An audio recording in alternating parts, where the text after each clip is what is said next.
Bismillahirrahmanirrahim.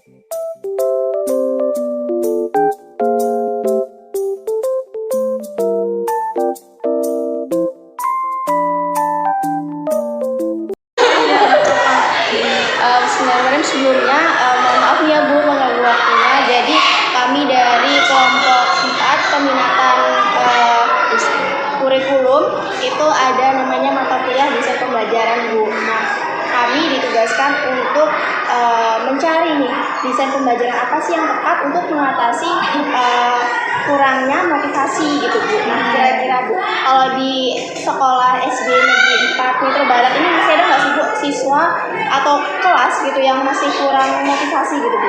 Kalau ini mau keseluruhannya atau kita permapelannya Mbak? Karena kan kalau di buku rata itu motivasi tiap mata pelajaran itu biasanya beda. Mungkin yang paling rendah nih Bu, mata pelajaran apa nih? Gitu ya.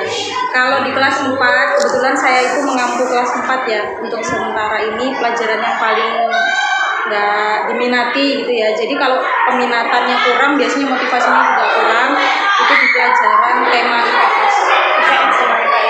Kita kan memang masih tema ya pelajarannya, cuman udah dipisah-pisah per mapel. Itu biasanya IPS. Kira-kira kenapa nih Bu di IPS, atau karena mungkin banyak menghafalnya, kayak menghafal biasanya kan ada menghafal provinsi gitu ya Bu, atau gimana Bu? Alasan pertama benar kata Mbaknya, karena memang terlalu banyak hafalan ya kalau di IPS. Sebenarnya memang udah nggak ditekankan lagi, bahkan kami juga sebagai guru nggak menekankan untuk hafalan. Yang kedua, biasanya metode yang kami gunakan itu monoton. Ini saya jujur sebagai guru ya Mbak ya, memang metode yang digunakan selama ini kalau untuk pembelajaran IPS itu hanya seputar ceramah sama penugasan. Selain dari itu, kami biasanya sesekali cuman pakai media gambar. Kalau untuk LCD sendiri ya, kami khususnya di kelas 4 itu memang fasilitasnya kurang karena nggak ada listrik yang masuk gitu. Karena nggak ada listrik pokoknya ya. Jadi kami nggak bisa pakai media LCD. Untuk sementara IPS paling rendah, sedangkan kami nggak punya, bukan kami nggak punya ya, kita udah pernah berupaya tapi juga ternyata tidak menanggulangi rendahnya motivasi anak-anak untuk belajar pembelajaran IPS ya.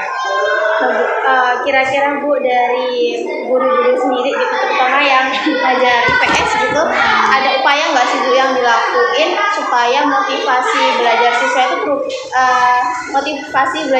itu naik gitu Bu? Kami sempat sih beberapa kali ya Mbak. Ini saya cerita ke saya karena menurut saya karena kelas 4 ya. Kalau di kelas lain mungkin beda lagi dia media.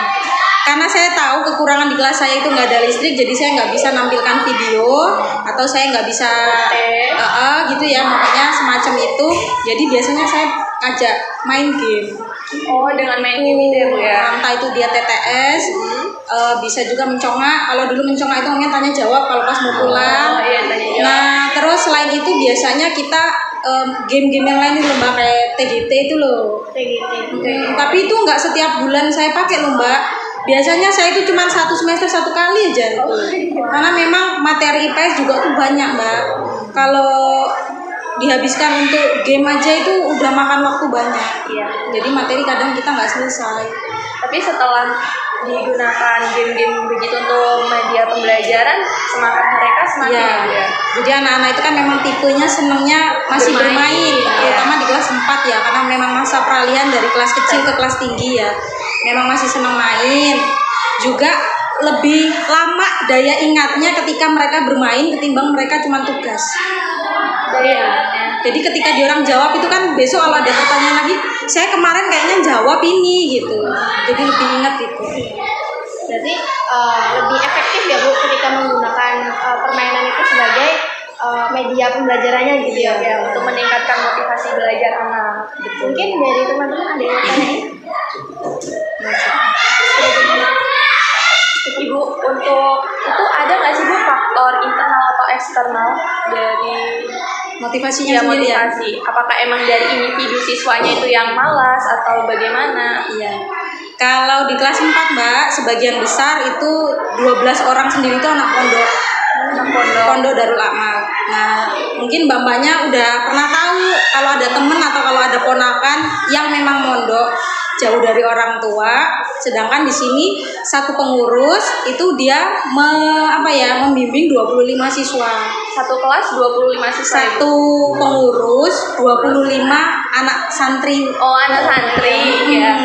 Jadi mungkin memang bimbingan dari pengurus sama dari orang tuanya kan kurang. Kadang anak-anak kangen, itu yang bisa nyebabin mereka itu down. Kalau udah sampai sekolah kadang lemes, Tidak ada semangat belajar gitu ya. itu motivasi internalnya ya, maksudnya rendahnya motivasi karena dari faktor internal. Kalau eksternal kayak tadi tuh ya, media Ya, tadi ya, media dari juga. kelasnya sendiri ya. Udah sih Mbak, kalau di kami memang rata-rata gitu, karena memang sebagian besar kan anak-anak SD 4 ini anak pondok, bahkan dari kelas 1 tuh ada yang mondok. Kelas 1 SD sudah dimondokkan ya Bu ya? Benar. Gimana? Ada lagi pertanyaan? Mungkin itu saja sih Bu tadi pertanyaan seputar rendahnya motivasi belajar yang mungkin kita masih kurang paham gitu Iya. kayak Ibu. Mungkin cukup ya Bu, dan kurangnya kami mohon maaf. Udah ya, Kami ucapkan terima kasih banyak Ibu udah maaf mengganggu waktunya. Nggak apa-apa Mbak. Saya dulu juga alumni PGSD soalnya Mbak. PGSD sini juga ya Bu. Tapi udah lama. Ibu tahun berapa Bu? Saya lulus tahun 2014. 2014. Jauh. Banget kan ya. Tapi kalau untuk dosen-dosennya mungkin masih sama ya Bu? Kayaknya udah banyak yang pensiun deh. Pak Alben dulu itu pembimbing 1. Bu Yulina mungkin udah lama ya, nggak pernah dapet ya. Bu Yulina nggak ada. Kalau Pak Alben masih, Pak Muncarno. Pak Muncar dulu dapet, Pak Darsono. Darsono waktu itu pernah nggak sih yang awal? Bu Asmaul pensiun, mbaknya udah masuk belum? Belum Ibu kayaknya. Ya memang udah banyak yang pensiun. Iya. Karena kaminya juga usianya udah di atas 30-an semua. Tapi masih muda loh Bu. Oh iya. Gimana Mas Ilham? Dengar nggak Mas Ilham? Oh, enggak dengar. Sudah? Terima kasih banyak Ibu. Saya juga terima kasih. Semoga lancar.